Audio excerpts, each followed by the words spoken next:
Dando continuidade nos nossos modelos, a gente vai passar agora para o modelo 3, tá? Então, baseado no nosso modelo 2, esse é o modelo 2 que a gente fez previamente. Vamos salvar ele aqui agora como modelo 3, tá joia? Bom, e quanto às mudanças do nosso modelo, né? Primeiro, a gente viu que agora vão ter 3 operadores novamente, né? Então, no modelo 1 tinha um operador, no modelo 2 as máquinas foram operadas sem operador, e agora a gente vai voltar com eles. Então, são 3 operadores, então a gente é só clicar aqui no operador, selecionar o tipo, o ponteiro do mouse está com mais aqui, então basta clicar próximo a cada uma das máquinas, tá bom? Se a gente quiser ajeitar aqui, né, a posição, basta arrastar o operador, tá bom? Então, esse operador vai ser o operador 3.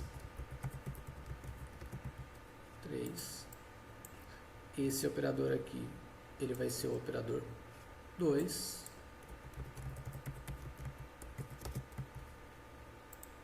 E esse aqui vai ser o nosso operador 1.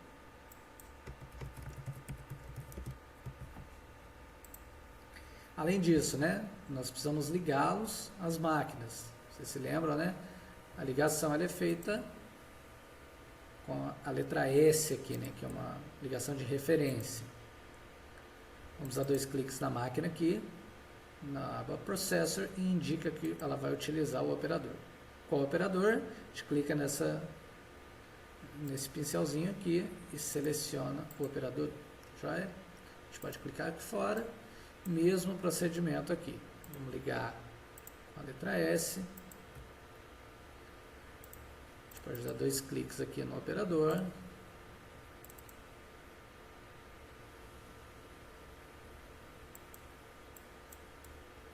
Perdão, 2 cliques na máquina, né?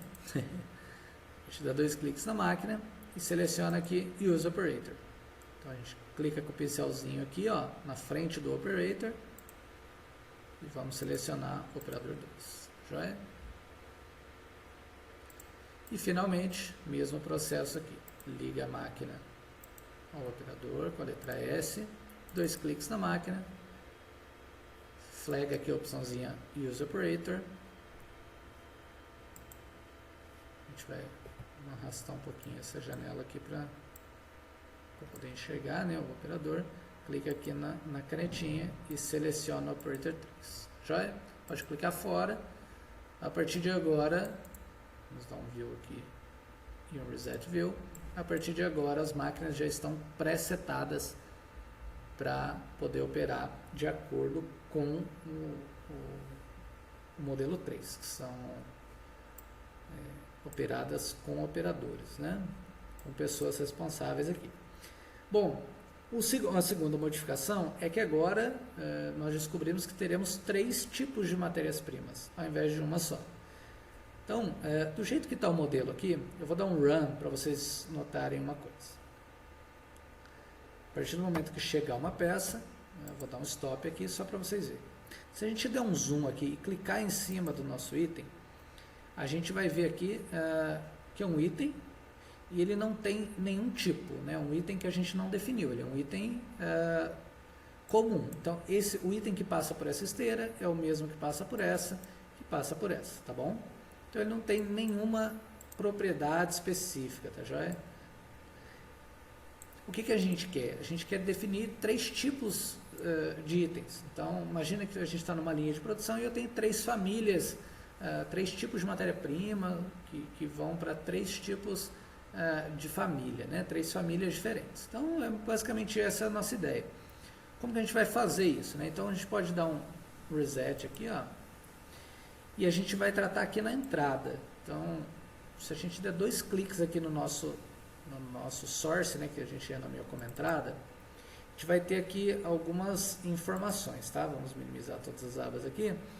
Então, a gente tem algumas abas importantes para a gente. Em um primeiro momento, a gente tem uma entrada, uma aba aqui de Source, né, que ele vai falar o tempo entre chegadas. Por enquanto, a gente ainda não vai mexer nisso. No próximo modelo a gente mexe. Mas a gente tem uma opção aqui chamada triggers, né? Essa triggers são onde a gente vai inserir lógicas no modelo. Isso é bastante importante, a gente vai usar triggers o tempo todo, tá? Então, poxa, eu quero inserir uma lógica aqui que a hora que a peça sair, ela vai ser de tal tipo, ou ela vai ser de tal cor, ou ela vai para tal porta, ou ela vai seguir tal caminho. Então, sempre é uma trigger, tá? Então, se a gente clicar no mais aqui, ele vai abrir um mais aqui pra gente, né? Um Add a New Trigger. Então, a gente pode selecionar aqui, ó. Eu vou adicionar um novo trigger. E aqui a gente tem algumas opções. On Creation, On Exit, On Draw, On Reset. O que a gente quer falar com isso, né? A gente quer falar que a nossa lógica ela vai ser criada em algum momento. Quando que eu quero que essa lógica seja criada? Quando o objeto ficar parado, quando eu resetar o meu modelo, quando a peça sair dele, ou quando a peça for criada, né?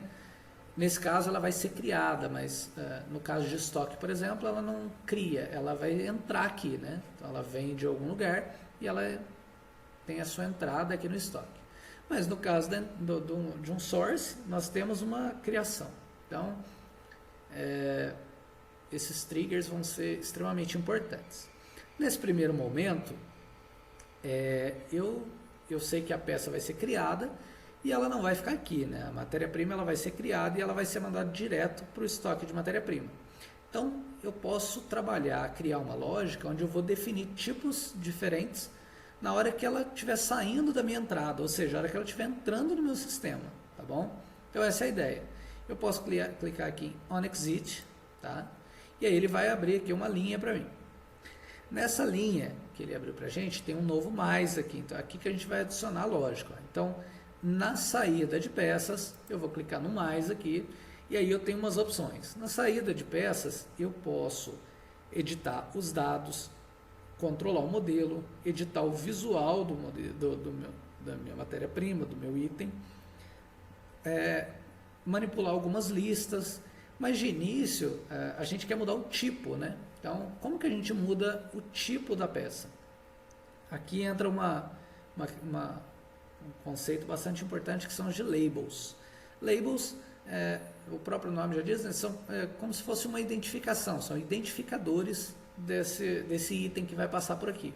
Então, tudo que sair dessa minha entrada, ou seja, entrar no meu sistema, vai receber uma label, vai receber um identificador. Então, aqui a gente pode setar label, definir uma label. Como nós temos 3 tipos de peça, então a gente pode vir aqui, ó, e setar label by percentage, que a gente chama, né? Então, eu posso definir que 30% das minhas peças são do tipo 1, 25% do tipo 2 e o restante do tipo 3, por exemplo. Então, essa é uma alternativa. Então, é a partir desse ponto que a gente vai começar a trabalhar nesse modelo em específico. Ah, mas e se eu sei que, na verdade, chega peças do tipo 1, do tipo 2 e do tipo 3, mas em percentuais diferentes? Eu posso colocar aqui. Ah, não, mas chega em um percentual em que eu não controlo, né? Esse percentual varia. Então, existem outras formas de você escrever essa mesma informação de vários jeitos, tá? Então, se vai ser por percentual, vai ser por uma regra, uma tabela de correspondência. Então, depois, futuramente, a gente vai aprender passo a passo como que define essas entradas ou essas triggers de forma a utilizar a maior parte dessas funções, tá bom? Nesse primeiro momento, a gente vai usar o Set Label by Percentage aqui. Então, se a gente clicar aqui, aí a gente vê que ele vai setar uma label e o tipo da label já está pré-setado aqui como type, tá? Então, o que é o type? É o tipo da peça, tá bom? Existem outras labels, futuramente a gente vai criar outras labels para desenvolver outros modelos. Então, por exemplo, eu tenho uma label do tipo marca, uma label do tipo tamanho do tipo 1, 2 e 3, o tipo da peça tipo A, B e C, então isso vai variar bastante, tá bom? Então, mas por enquanto a nossa label aqui vai ser label tipo. E aqui tem o percentual, 100% do tipo 1, na verdade a gente não quer. A gente quer mais tipos. Então a gente vem aqui nesse mais, ó, add case, a gente tem 3 tipos, o valor 1, 2 e 3, tipo 1, 2 e 3. E a gente define o percentual, por exemplo, 25% é do tipo 1, 50% é do tipo 2 e os outros 25% é do tipo 3, tá? Então, simplesmente assim, a gente já vai começar, pode clicar aqui fora, a gente já vai começar a ter vários tipos, tá? Então vamos resetar o modelo e rodar ele para vocês verem. Na medida que as peças estão passando aqui, eu vou clicar nelas para vocês verem o tipo de peça que está em cada máquina, tá bom? Então eu vou dar um stop aqui assim que estiver passando mais de uma peça, pronto. Se eu clicar agora na peça aqui, ó, vocês vão ver que ela já tem um tipo, aqui ó, em propriedades rápidas, e ela é do tipo 3, e ela está no processo 1. Se eu clicar nessa daqui, ó, ela é do tipo 2 e está no processo 2. Mas qual que é a regra que está sendo seguida nesse modelo? Até agora a gente definiu os tipos, legal, a gente tem 3 tipos de matéria-prima. E vejam que a label é acompanha, né, a matéria-prima até o fim do processo. Então, a qualquer momento que eu queira ver, olha, deixa eu ver que tipo de peça que é essa, ela é no tipo 3. Mas eu ainda não defini a regra que vai falar para mim assim, olha, essa peça só pode ir, essa peça do tipo 3 só pode ir no processo 3. Essa peça do 2 só pode ir no processo 2. Então, como que a gente define essa regra? Vamos dar um stop e um reset aqui. E a gente tem sempre que pensar no processo antecessor, tá? Aonde que eu quero que a regra seja executada? Nos processos. Eu quero que a hora que chegue nos processos, a regra peça 1 no processo 1, peça 2 no processo 2 e peça 3 no processo 3 seja seguida. Como que a gente faz isso, né? Então, aqui, ó, qual que é o processo antecessor? É o estoque de matéria-prima. É daqui que vai sair cada peça. Então, é daqui que a gente vai executar essa lógica. Então, vamos dar 2 cliques aqui nesse estoque de matéria-prima. Novamente, a gente vai na aba Triggers aqui, ó.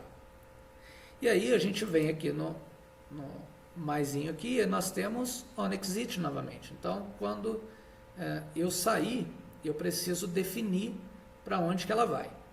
Mas, além disso, ele falou que eu preciso definir para onde que ela vai e a cor da minha matéria-prima ela tem que ser correspondente à cor do meu processo. Então, é como se nós tivéssemos aqui um identificador, né, um sensor nesse estoque de matéria-prima, que ele vai falar, olha, quando você registrar a saída, você define o tipo de produto que você tem, se é o tipo 1, 2 ou 3, e identifica ele para mim.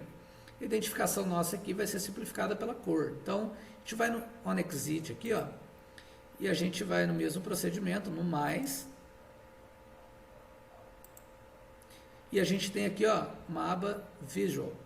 Então, nós temos um Visual, e aqui a gente tem Set Location, Set Rotation, Size. Então, a gente pode setar aqui a localização, o tamanho, setar a cor, setar o corpo 3D dele. Então, por exemplo, entrou um cilindro e eu quero que saia uma chapa ou saia um objeto específico, né? Então, tem como a gente modificar esses objetos também para ficar mais fiel ao nosso processo. Então, futuramente a gente vai ver tudo isso. Mas nesse primeiro momento a gente quer setar a cor, né? E a gente quer setar a cor de acordo com cada caso. Então, Set Color by Case. Podem clicar aqui. E aqui a gente tem uma aba aqui onde a gente tem algumas informações, tá? Então, de acordo com o item type aqui. E aí, ó, ele vai pegar o que, ó? Eu vou pegar, de acordo com o tipo da minha peça, eu vou setar a cor. Então, a gente vai aumentando aqui, ó, o nosso mais aqui para 3 cores. Então, ó, se o item type for 1, a gente vai pintar de acordo com o processo. Então, vamos colocar um green aqui. Se ele for do tipo 2, a gente pode mudar aqui para o tipo amarelo. Deixa eu yellow aqui. E se for do tipo 3, a gente pinta de azul, certo? Da cor dos processos. Ótimo. Então, se a gente clicar aqui fora, vamos dar um reset e um play. O que aconteceu? Vocês notam que as cores, vou dar um stop quando estiver passando duas peças aqui para vocês verem, as cores estão modificando, porém elas ainda não estão seguindo o caminho correto. Então aqui, ó, se a gente clicar aqui, ó, esse calhou de dar certo, né? Mas é um tipo 1 verde, o tipo 2 amarelo, mas se a gente der um play aqui, a gente vai ver que cores diferentes vão passar pelos processos. Quer ver? Ó, então a gente tem uma cor azul passando pelo processo verde. Por isso que a cor é interessante, tá, pessoal? A gente utiliza isso mais como um recurso visual para você ir testando. Isso aqui está errado, né? A cor azul não pode passar pelo processo. A cor amarela tem que passar pelo processo 2, que é o amarelo. Então, como que a gente corrige isso? Vamos dar um reset aqui. No processo antecessor, 2 cliques no processo antecessor, então a gente vai definir uma regra. Só que agora a gente não vai mais no triggers, né? Agora a gente vai lembrar aqui que toda vez que a gente for falar de fluxo, né, para onde vai, não é no triggers e sim nos inputs e outputs, né? Então vamos ver aqui os outputs, ou seja, tudo que está saindo aqui do meu processo, né, do meu estoque, na verdade, para ir para o processo. E ele está indo aqui, ó, send to port first available, né? Vocês se lembram que lá no início ele ia mandar a matéria-prima, né, para o primeiro processo disponível. E na verdade não é isso que a gente quer. Agora a gente quer uma regra. Então a gente pode clicar nessa setinha aqui, ó. Vocês vão ver que existem algumas regras, né? Então, by expression, ou seja, você pode escrever uma expressão aqui de acordo com o tamanho do queue size aqui, né, o tamanho da fila. Pode ser randômico, ou seja, aleatório. Usar uma lista, você pode ter uma lista pré-setada e ele vai mandar de acordo com essa lista. Mas aqui a gente tem uma opção que é bastante importante para a gente, que é o port by case. Então, porta, em cada caso, uma porta. Então, a gente pode clicar aqui e, novamente, ele vai pegar o item.type, esse valor aqui, e a gente adiciona os tipos aqui. Então, se ele for do tipo 1, ele vai seguir a porta 1. Se ele for do tipo 2, agora ele vai seguir a porta 2. Se ele for do tipo 3, ele vai seguir a porta 3. Ah, mas como que eu sei qual que é a porta 1, 2 e 3? Lembra lá, né? Quando a gente criou essas ligações, a gente ligou primeiro o processo 1, depois o processo 2, depois o processo 3. Ou seja, a porta 1 é essa porta, essa é a porta 2 e a porta 3 é essa daqui do processo 3. Tá bom? Então pode clicar fora. Ah, mas eu não lembro qual que era a porta. Novamente, a gente pode vir aqui, ó, 2 cliques. A gente pode ir aqui em ports e você vê, olha, porta 1 é o processo 1, porta 2, processo 2, porta 3, processo 3. Tá bom? Preciso editar as portas lá. Vou ter que ir novamente no send to port, selecionar aqui novamente? Não. Aqui, ó, uma vez que já está selecionado, a gente tem essa aqui, ó, essa opçãozinha aqui, que é editar os parâmetros para essa opção. Então, se a gente clicar nessa opçãozinha aqui, ó, ele vai abrir para a gente já o item type, de acordo com 1, 2 e 3, porta 1, 2 e 3, respectivamente, tá bom? Então, clica fora. Agora a gente pode dar um reset e um run para ver como que ele está funcionando. Então, vocês podem ver, ó, que agora sim, ó, enquanto está aqui no estoque, né, de matéria-prima, a caixinha não tem cor. A partir do momento em que ela sai daqui, ela já sai com uma identificação, olha, do tipo verde, e aí ela vai para cá, ó, do tipo 1 verde. Aqui ela já chega com o tipo, mas ela não chega com uma identificação visual, né, que é a cor. A cor aqui, vocês concordam que a cor não influencia em nada. Então, se eu mantivesse a cor marronzinho aqui, né, para todas as matérias-primas, mas eu indicasse que o tipo 1 vai para a porta 1, tipo 2 porta 2 e tipo 3 porta 3, ela ia da mesma forma. Então, a cor aqui da caixinha é um aspecto visual, tá? Não influencia no andamento do nosso processo. Mas, mais uma vez, a gente tem que usar e abusar desses recursos do software, né? Então, poxa, fica mais fácil, né? Eu não preciso clicar aqui para saber que é uma peça do tipo 1. Basta eu ver a cor, eu já defini a regra, todas as peças verdes são do tipo 1, então eu vi a cor, o meu processo está andando conforme o planejado, tá bom? Então, pessoal, esse foi o modelo 3. Muito obrigado.